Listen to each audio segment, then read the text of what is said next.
Joko Widodo tidak bisa menjadi presiden tanpa dukungan para pengembang. Pengembang. Oh iya, omongan Ahok jelas. Apa kalimat Aguan? Apa kalimat Aguan? Kami harus menyelamatkan muka presiden. Weh, ayo, ayo kita bilang. Dan menurut Anda itu adalah kerusakan. Anda bisa jelaskan bagaimana kerusakan ketika presiden dikuasai oleh oligarki? Gampang sekali. Kalimat intelektualnya adalah financialization. Yang kaya makin kaya, yang miskin makin miskin. Gampang. Mau bukti? Mau bukti? Mari kita bukti sekarang. Berapa SBN yang dikeluarkan oleh pemerintah? Siapa yang bayar? Anda termasuk membayar, Aiman. Sementara mereka makin kaya, Anda habis-habisan dimakan pajaknya. Orang-orang miskin ini yang membayar pajak itu untuk orang kaya. Saya tulisin yang kedua. Saya tulisin yang kedua. Dan Anda tidak bisa bantah. Karena saya bicara dengan data. Terjadi deindustrialisasi. Akibatnya PHK di mana-mana.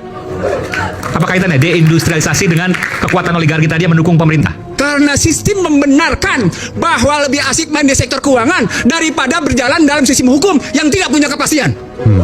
Mereka mendapatkan karpet Dan merah. itu kemudian hukumnya bisa dibeli.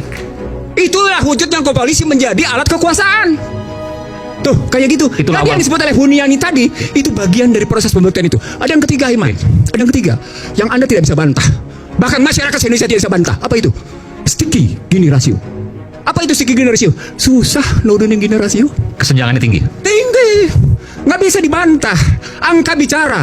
BPS bilang 0,382. Teman-teman Bogor 0,42, 0,44. Makanya gaduh terus. Sebentar, Anda dengan bicara seperti ini seolah Anda mengatakan ini dilakukan yang paling parah oleh Pak Jokowi dong. Karena Jokowi, Nah, jawab dulu pertanyaan saya, betul nggak? enggak. Oke, Jokowi melanjutkan kebijakan SBY oligarki juga. dan kemudian memperdalam. Nah, di situ saya lihat kecerdasan Joko Widodo memperdalam kerusakan itu. Memperdalam kerusakan. Iya. Cerdas dong. Dia perdalam kok. Dan dia sudah disediakan oleh undang-undangnya sebelumnya. Saya bukan sama Anda. No. Ini riwayat ekonomi politik hukum. Tidak sembarang lihatnya.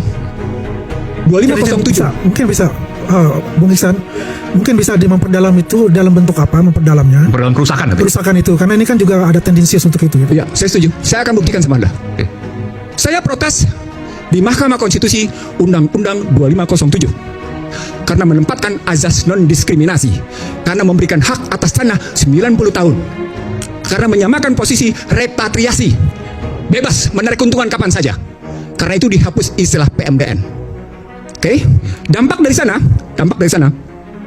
salah satu penilaian yang muncul dari Bank Dunia, Indonesia telah mengalami kebebasan di berbagai sektor dengan sangat memuaskan. Artinya Indonesia sudah sangat liberal. Apa dampaknya? Orang asing begitu enak menguasai. Struktural nih, struktural. Ya. Orang asing menguasai sumber daya, produksi, distribusi, logistik. Contoh realnya dan efek buruknya. Contoh realnya. Oke. Siapa yang kuasai nikel? Cina. Oke, luar. Siapa? yang Sebut-sebut aja. Oke, siapa yang menguasai batu bara? Luar. Sebagian orang dalam, tapi sebagian juga luar. Siapa yang menguasai emas? Seterusnya luar. Oke, sejumlah mineral itu dalam sedemikian rupa. Dan dibikin lagi undang-undang tentang 38 tahun 2008 tentang bagaimana MEA, tentang azas non-diskriminasi. Lagi-lagi kita semua disamakan oleh orang asing kedudukannya.